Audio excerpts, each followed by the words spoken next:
진주 방화 살인사건 피의자 안인득이 과거 조현병 치료를 5년 넘게 받다 2016년 이후 중단한 것으로 조사됐습니다.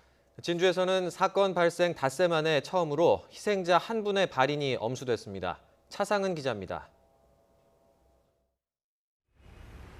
방화살인 피의자 안인득이 조현병 치료를 시작한 건 지난 2011년 1월부터입니다.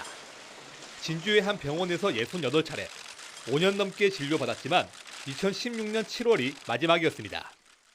안인득은 2016년 이후로는 조현병 치료를 받지 않은 것으로 경찰 조사에서 밝혀졌습니다. 치료를 중단한 이유는 아직 확인되지 않고 있습니다. 병원 진료를 받는 동안에는 문제를 일으켜 경찰에 입건된 적이 없었습니다.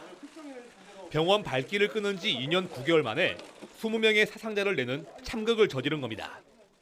중증 망상 장애 같은 경우에는 다수의 안전을 위해서 정신보건기관과 경찰 기관이 MOU 같은 것을 통해 사전에 제지하고 관리하는, 통제하는 그런 것이 분명히 필요할 것 같아요.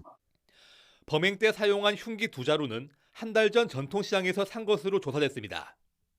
안인득은 10년 전 공장에서 허리를 다치고도 산재 처리를 받지 못해 화가 났다는 말을 하기도 했는데 이런 과정에서 원망과 사회 불만이 커진 것으로 경찰은 보고 있습니다.